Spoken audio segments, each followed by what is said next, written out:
فیصل دوسری منزل کی کھڑکی میں کھڑا ارشد کی کار کو جاتا ہوا دیکھ رہا تھا۔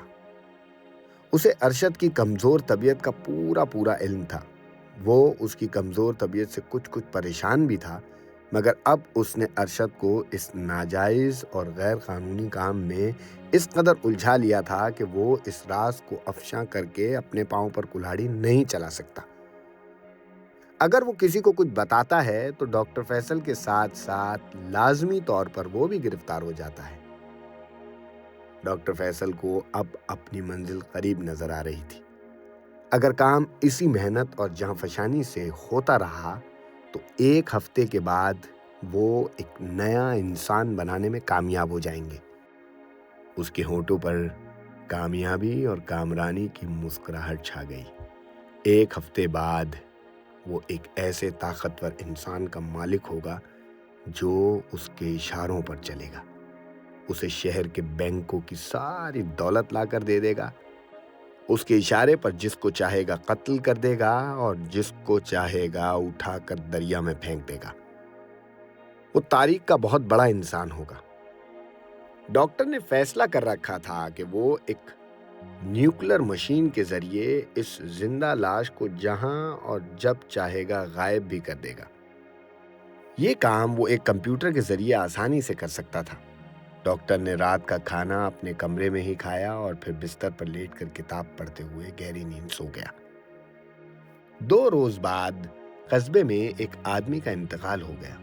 لوگ جنازہ لے کر قبرستان آئے تو وہاں گورخند موجود نہیں تھا۔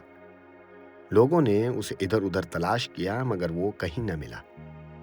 2-4 آدمی اس کی جھونپڑی میں گئے۔ دروازہ کھلا تھا۔ انہوں نے دیکھا کہ ہر شے قرینے سے پڑی ہے مگر گورخند غائب ہے۔ وہ بڑے حیران ہوئے۔ باہر نکل کر انہوں نے خود ہی قبر کھودی اور لاش کو دفن کر کے چلے گئے۔ مگر قصبے میں یہ خبر جنگل کی آگ کی طرح پھیل گئی کہ گورخند غائب ہو گیا ہے۔ کسی نے اس کی رپورٹ پولیس کو بھی کر دی۔ پولیس انسپکٹر اپنے ساتھیوں کے ہمراہ گورخند کی جھونپڑی میں تفتیش کے لیے آیا۔ اس نے جھونپڑی کی ہر شے کو بڑے غور سے الٹ پلٹ کر کے دیکھا۔ ہر شے اپنی جگہ پر ٹھیک ٹھاک پڑی تھی۔ کسی بھی شے سے معلوم نہ ہوتا تھا کہ وہاں کوئی غیر معمولی بات ہوئی ہے۔ اچانک انسپکٹر کا پاؤں چارپائی کے پاس چٹائی پر پڑا تو اسے وہاں سے زمین کچھ نرم محسوس ہوئی۔ اس نے چٹائی ہٹانے کا حکم دیا۔ چٹائی ہٹائی گئی تو معلوم ہوا کہ وہاں فرش پر تازہ مٹی پڑی ہے۔ انسپکٹر کو کچھ شک ہوا۔ اس نے سپاہیوں سے کہا کہ فرش وہاں سے کھودا جائے۔ سپاہیوں نے کھدالیں اٹھائیں اور دھڑا دھڑ فرش کی کھدائی شروع کر دی۔ 3 فٹ ہی کھدائی ہوئی تھی کہ وہاں سے گورخند کی لاش برآمد ہو گئی۔ انسپکٹر اس بات سے بے حد حیران ہوا کہ لاش کا سر غائب ہے۔ اس نے جھونپڑی کے اندر 2-3 جگہوں پر سے زمین کھدوائی کہ شاید کہیں سے گورخند کا دبا ہوا سر مل جائے، مگر اسے کامیابی حاصل نہ ہوئی۔ لاش فوراً پوسٹ مارٹم کے لیے مردہ خانے بھجوا دی گئی۔ کیس رجسٹر کر لیا گیا اور پولیس نے گورخند کے سفاک قتل کی تفتیش شروع کر دی۔ قصبے کے لوگ گورخند کے قتل کا سن کر حیران رہ گئے تھے۔ پولیس انسپکٹر مسٹر جمشید نے غور کرنا شروع کیا کہ کسی کو گورخند غریب سے کیا دشمنی ہو سکتی تھی۔ نہ اس کی کوئی جائیداد تھی، نہ اس کی کوئی زمین اور نہ ہی اس کا کوئی رشتہ دار، اولاد کوئی بھی نہ تھا۔ قصبے میں اس کی کسی سے کوئی دشمنی نہیں تھی، پھر کسی کو کیا ضرورت پڑی تھی کہ اس کا سر کاٹ کر لے جائے؟ وہ ایک شریف اور امن پسند گورخند تھا۔ انسپکٹر جمشید کا یہی خیال تھا، کیونکہ اسے بالکل بھی علم نہیں تھا کہ یہی شریف گورخند راتوں کو لوگوں کی قبر کھود کے ان لاشوں کے ہاتھ کاٹ کے سپلائی کرتا ہے، ان کی پنڈلیاں کاٹ کے سپلائی کرتا ہے، ان کے سینے کاٹ کے لوگوں کو دیتا ہے۔ اگر انسپکٹر 2-4 خبریں کھدواتا تو اس پر حقیقت کا حال روشن ہو جاتا۔ یہی وہ گناہ اور برائی تھی جس کی سزا گورخند کو ملی تھی اور جس کی سزا ڈاکٹر فیصل اور ڈاکٹر ارشد کو ملنے والی تھی۔ ڈاکٹر ارشد کو اس لیے کہ وہ برائی اور گناہ میں برابر کا ساتھی تھا۔ انسپکٹر جمشید نے اپنے ساتھی بہرام جاسوس سے مشورے کے بعد قبرستان میں مجرم کے قدموں کی تلاشی شروع کر دی۔ قبرستان میں جگہ جگہ جنگلی گھاس اگی ہوئی تھی۔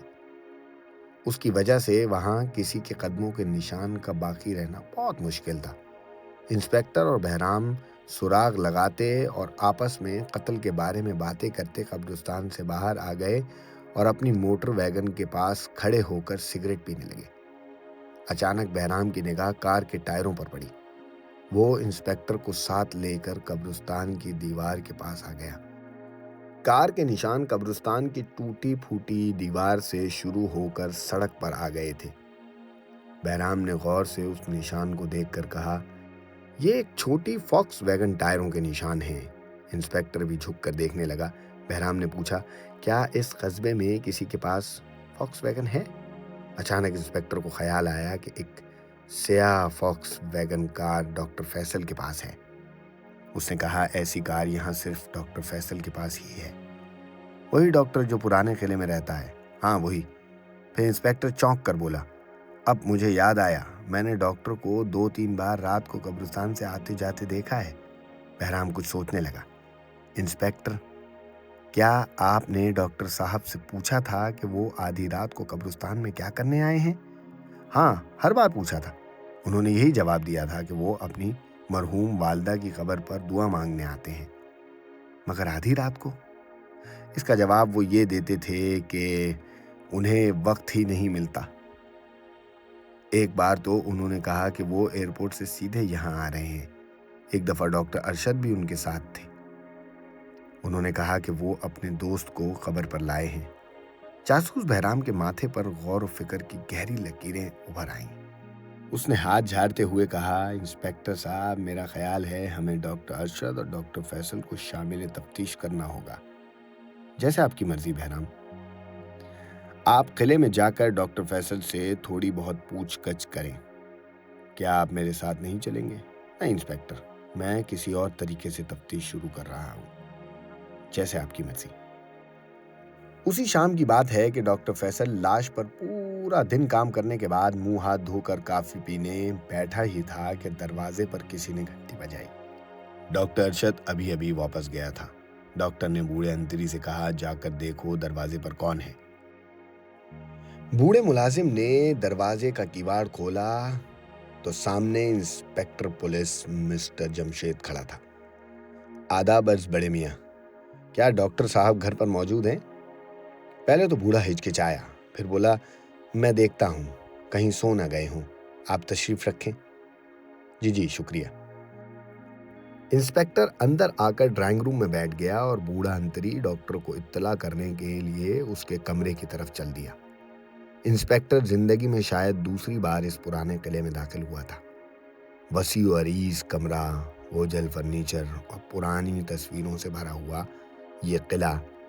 اس نے اٹھ کر کمرے کا جائزہ لینا شروع کر دیا۔ کمرے کی فضا میں ٹھنڈی ٹھنڈی آئیڈوفام کی بو رچی ہوئی تھی۔ ایسی بو ڈاکٹروں کی دکانوں سے اٹھا کرتی ہے۔ پاس ہی شیلف میں کچھ کتابیں لگی تھیں۔ شیلف میں لگی کتابوں میں اس نے ایک کتاب پڑھی دیکھی جس کا نام تھا، کیا ہم ہمیشہ زندہ رہ سکتے ہیں؟ انسپکٹر نے اس شیلف میں سے کتاب نکالی اور صوفے پر بیٹھ کر اسے پڑھنا شروع کر دیا۔ ادھر ڈاکٹر کو جب بوڑھے ملازم نے بتایا کہ پولیس انسپکٹر جمشید اس سے ملنے آیا ہے تو وہ کچھ فکرمند ہو گیا، مگر وہ اس قدر سنگ دل اور مضبوط اوصاف کا آدمی بن گیا تھا کہ اس نے چہرے سے ذرا سا بھی فکر ظاہر نہ کیا اور بوڑھے ملازم سے کہا، انہیں کافی پلاؤ اور کہو میں آ رہا ہوں۔ بوڑھے انتری کے جانے کے بعد ڈاکٹر فیصل نے کمرے میں ٹہلتے ہوئے یہ سوچا کہ پولیس انسپکٹر اس کے پاس کس سلسلے میں آیا ہے؟ کیا اسے شک ہو گیا ہے کہ گورخن کا قتل ہو چکا ہے اور قاتل میں ہوں؟ نہیں، یہ کیسے ہو سکتا ہے؟ میں نے تو وہاں ایسا کوئی ثبوت نہیں چھوڑا جو پولیس کو میرے گھر تک لے آئے۔ بہرحال چل کر معلوم کرنا چاہیے کہ اصل معاملہ ہے کیا۔ ڈاکٹر فیصل بڑی خندہ پیشانی سے انسپکٹر جمشید سے ملا۔ ہیلو انسپکٹر صاحب، ہماری قسمت کہ آپ ہمارے غریب خانے پر تشریف لائے۔ کہیے، کافی ٹھنڈی تو نہیں ہو گئی تھی؟ انسپکٹر نے صوفے سے اٹھ کر ڈاکٹر سے ہاتھ ملایا اور مسکرا کر بولا، شکریہ ڈاکٹر صاحب، آپ کی اس گرم کافی نے تو اس سردی میں مجھے بڑا سکون پہنچایا ہے۔ تشریف رکھیں انسپکٹر صاحب۔